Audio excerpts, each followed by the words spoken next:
And welcome everyone to another Wizards pregame. Coming off of that ugly loss against the Nets a couple days ago. Got that up on the screen for you guys. But tonight they'll be on the road to take on the Minnesota Timberwolves. Minnesota's coming off a 120-96 win over the Mavericks. So they're 9-5 on the year going into tonight's matchup. Anthony Edwards coming in, averaging 26 a game. Julius Randle's right behind him at 24.5. The Wizards, the aforementioned loss to the Nets, they're 1-12. I'm eager to see what the response is coming off that performance tonight on the road against a tough opponent. Some key injuries in this one. Both teams missing some pieces. You got Alex Saros out with a toe injury. He's coming into this game averaging 18 points a contest, 8 rebounds, 3.5 assists, 2.2 blocks. Jaden McDaniels is out with a wrist injury for the Wolves. 17.5 points per game, 4.6 rebounds, a block and a steal a game as well. And credit to him, he's shooting 55.3 from the floor this year and 52.1 from deep. The Wolves also missing youngster Terrence Shannon. For the Wolves, some things to keep an eye on in this matchup. Defensively, they're 10th in the league at giving up just 114.4 points a game. They're 7th in opponent field goal percentage, 45.2. And as far as getting in the passing lanes, getting in transition, making things happen, in that area, they average 8.8 steals a night, free to round it up to 9 if you so choose.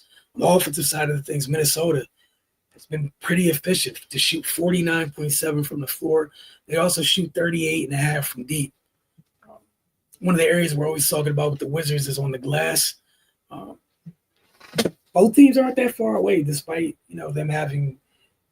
You would think they're a little better on the glass than they have been, but the Wizards are slightly better than the Wolves on the glass, but it's not by much. It's splitting here is there 43.9 to 43.6.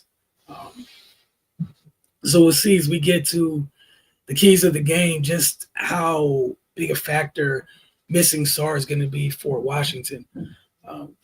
Simply put, after coming off that game, compete for 4 quarters. That's at the very top of the list.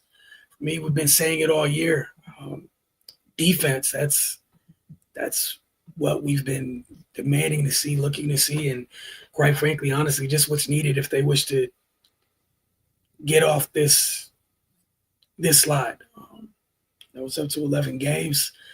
I definitely don't want to watch that slide continue, but it starts with getting stops. And again, we've been saying that all year, so that's nothing new.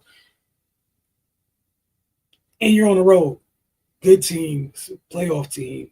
You're in their building. You're not getting out of Minnesota with a W without getting things done on the defensive end of the floor. Keep in mind, that's without Sar's absence looming in that area as well.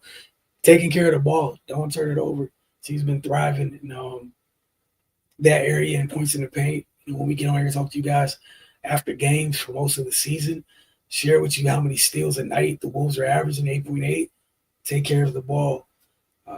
That fight on the glass told you, they're splitting hairs in terms of how much better Washington's been than Minnesota. But again, going back to Sar being out of it, that's somebody who's averaging 8. That's off the, that's not available for you tonight.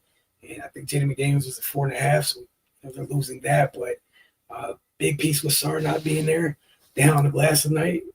It's going to be even more so by committee. And my last thing, just keep a handle on the Wolves bench. Naz Reid has been, he got paid coming off the bench and producing for them. He's coming off a very big night against the Mavs. 22 points, 12 rebounds. Not anything, out the ordinary for Naz per se, but just saying that's another area in which if you want to leave Minnesota with the win, have your bench outproduce their bench. Keeping a handle on Naz Reid goes a long way. It's a versatile piece for the Wolves that can, you can plug him in so many different lineups that they have. But that's what we have for keys to the game tonight. Checking with you guys later, as always, for Wizards Outlook. So keep those things in mind as we watch this evening's game and see Washington can get off the slide that they're on.